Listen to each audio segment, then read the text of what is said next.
अब सवाल लेते हैं पहले का। दूसरा सवाल है 2x प्लस वाई बराबर 5, 3x plus 2y is equal to 8। ठीक है, इसको मान लेंगे हम समीकरण 1 और इसे मान लेंगे समीकरण नंबर 2। और जो स्टैंडर्ड समीकरण होती है वो क्या होती है, a1x plus b1y plus c1 बराबर 0, a2x plus b2y plus c2 बराबर 0।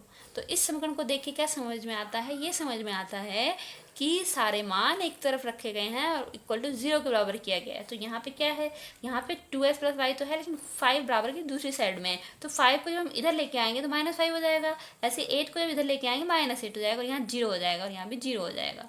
तो अब पहले इस पूरे समीकरण को इस फॉर्म में कन्वर्ट करते हैं। तो पहले समीकरण को इस समीकरण से कैसे तुलना कराएंगे, तभी तुलना करा पाएंगे जबकि 5 जो है एक इस लेफ्ट साइड में, राइट साइड से लेफ्ट साइड में आ जाएगा और यहाँ 0 हो जाएगा। तो कैसे है, चूंकि हल है इसका, चूंकि ये भी हल में ही है, तो 2x प्लस वाई माइनस 5 बराबर 0 इस समीकरण बन गई। इसे मान लेंगे समीकरण नंबर 3, इसे मान लेंगे 4, इस समीकरण बन गई 5। इसको कैसे लिखेंगे, इसको लिखेंगे 3x प्लस 2y, 8 इधर आ जाएगा, माइनस का 8 हो गया बराबर 0, ये मान लीजिए समीकरण नंबर 6। अब इस समीकरण की तुलना इस समीकरण से करेंगे, 5 की तुलना 3 की तुलना 5 से, 5 की 3 से करेंगे आपस में, और 6 की तुलना समीकरण 4 से करेंगे। तो समीकरण तो लिख लेते हैं, समीकरण 3 व 5 की तुलना करने पर तो a1 कितना आ जाएगा, यहाँ से 2, b1 कितना आ जाएगा 1, और c1 कितना आ जाएगा -5। a2 कितना आ जाएगा, a2 आ जाएगा 3, b2 कितना आ जाएगा, b2 आ जाएगा 2, और c2 कितना आ जाएगा, c2 आ जाएगा -8। अब ये मान आ गए हमारे पास। अब वही प्रोसेस है, इसे चेक करेंगे कि क्या है, कैसे आ रहा है a1/a2 का मान। a1/a2 का मान आ रहा है 2/3, ये आ रहा है a1/a2। b1/b2 कितना आ रहा है, b1/b2 का मान आ रहा है 1/2। तो जो पहली कंडीशन है फुलफिल नहीं है। पहली कंडीशन क्या थी, a1/a2 not equal to b1/b2 होता है तो इसके अद्वितीय हल प्राप्त होते हैं। तो हमें c1/c2 के निकालने की जरूरत ही नहीं रहेगी। क्यों, क्योंकि पहले ही a1/a2 का मान b1/b2 के बराबर नहीं प्राप्त हुआ। तो चूंकि इन दोनों वैल्यू से क्या समझ में आता है कि a1/a2 is not equal to b1/b2। कैसे, a1/a2 का मान 2/3 है और b1/b2 का मान 1/2, दोनों मान अलग अलग हैं, तो लिख दिया a1/a2 का मान b1/b2 के मान के बराबर नहीं है। तो जब बराबर नहीं है तो क्या होगा, अतः इस समीकरण का अद्वितीय हल प्राप्त होगा। ठीक है, अतः या इसलिए इस समीकरण युग्म का अद्वितीय हल प्राप्त होगा। इस समीकरण युग्म का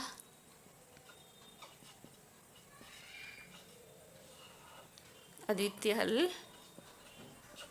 होगा। जब अद्वितीय हल होगा तो इसका मतलब है इसे हमने आगे सॉल्व करना है और x और y के मान ज्ञात करने हैं। इसमें एक विशेष बात ये ध्यान देने वाली है कि समीकरण का जब अद्वितीय हल निकल गया तो उसके आगे लिखा है कि अद्वितीय हल की स्थिति में उसे बृहज्गुणन विधि से ज्ञात कीजिए। तो अगर स्पेशल दे रखा होगा कि जब अद्वितीय हल आ रहा है तो बृहज्गुणन विधि से हल करो, तो बृहज्गुणन विधि लगा के उसे हल करेंगे। लेकिन बाई चांस मान लीजिए एग्जाम में ये सवाल आता है कि अद्वितीय हल की स्थिति में इसे आप हल कीजिए, x और y के मान ज्ञात कीजिए। तो आप बृहज्गुणन विधि से भी हल कर सकते हैं, आप विलोपन से भी हल कर सकते हैं, और आप प्रतिस्थापन से विधि से भी इस समीकरण को इसके आगे हल कर सकते हैं। ठीक है, अब आगे हम सॉल्व करते हैं कि बृहज्गुणन विधि से इसे कैसे सॉल्व करते हैं। अब आगे सॉल्व करते हैं इसे बृहज्गुणन विधि से। समीकरण जो 5 थी वो लिख लेते हैं, समीकरण 6 थी वो लिख लेते हैं, क्योंकि द्वितीय हल तो प्राप्त हो गया कि द्वितीय हल प्राप्त होगा उसका। अब कैसे प्राप्त होगा वो बृहज्गुणन विधि से हमें हल करके बताना है। ठीक है, ये बताया जाएगा अभी कि 2x प्लस वाई माइनस 5 बराबर 0 लिख देंगे, 3x प्लस 2y माइनस 8 बराबर 0 कर देंगे। ये 5वीं समीकरण थी और 6ठी समीकरण थी। अब इसमें जो चर राशियाँ हैं x और y है ना, चर राशियाँ, तो x यहाँ पे x लिख देंगे, एरो लगा देंगे, y लिख देंगे, एरो लगा देंगे, 1 लिखेंगे, एरो लगा देंगे। हर एक समीकरण में ऐसे ही करना है। अगर मान लीजिए यहाँ s और t होता तो यहाँ पे s कर देते हैं, यहाँ t कर देते और यहाँ 1 ही रहता। ठीक है, अब क्या करेंगे, x लिखा हमने, 2 एरो लगा दिए, y लिखा 2 एरो लगा दिए, 1 लिखा 2 एरो लगा दिए।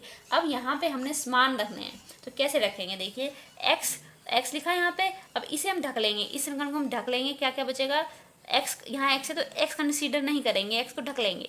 तो जो गुणांक है वाई का गुणांक है 1, इसमें वाई का गुणांक है 2, तो प्लस का 1 और प्लस का 2 लिख देंगे। और दूसरे यहाँ पे क्या लिखेंगे, माइनस का 5 और माइनस का 8।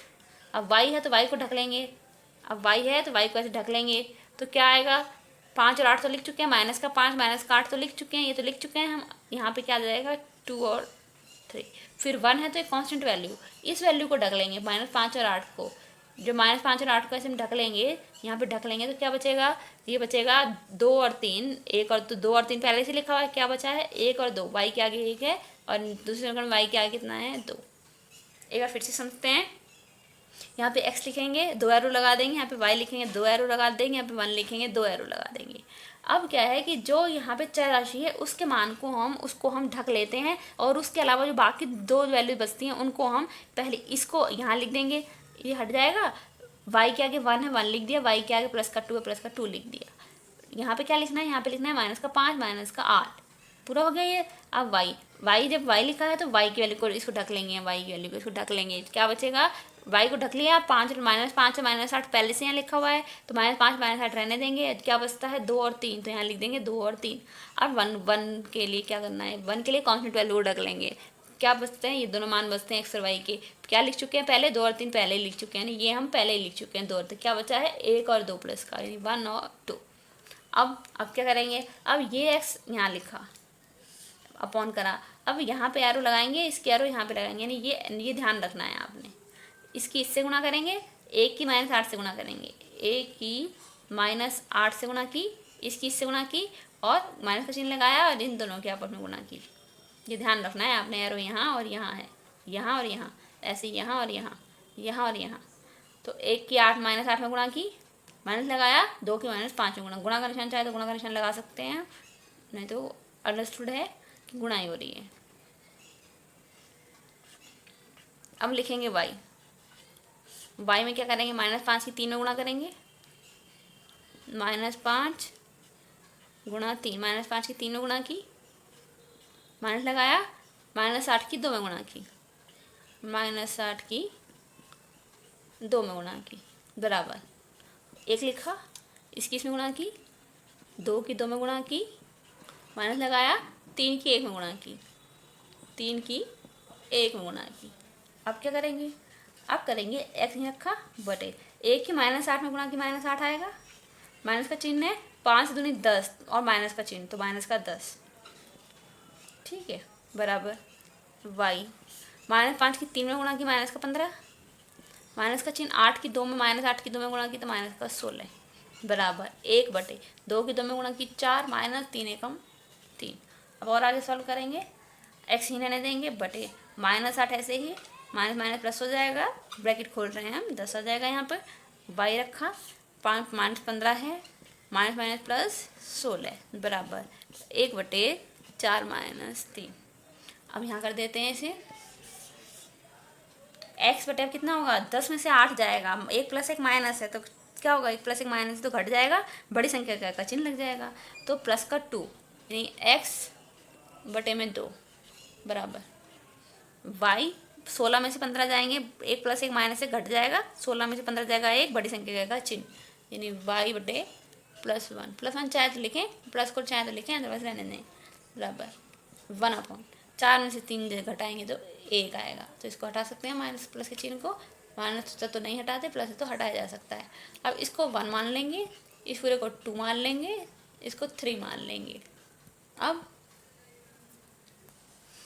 समीकरण 1, 2 और 3 मान लेते हैं, पार्ट 1 इसे 1 मान लिया, पहले और तीसरे को लेंगे, तो दूसरे और तीसरे को लेंगे, तो पहले और तीसरे को लेंगे तो कैसे लेंगे, x बटे 2 रखेंगे, बराबर 1 बटे 1 क्रॉस मल्टीप्लाई करेंगे, तो x एकम x, 2 एकम 2, तो x का मान आ गया 2, एक आंसर ही हो जाएगा। अब दूसरे तीसरी को लेंगे तो y का मान आ जाएगा, तो होगा y बटे 1 बराबर 1 बटे 1, क्रॉस मल्टीप्लाई कराएंगे तो y एकम y, 1 एकम 1, तो y आ जाएगा, ये आंसर हो जाएंगे दोनों। चाहे तो आप इसको चेक भी कर सकते हैं।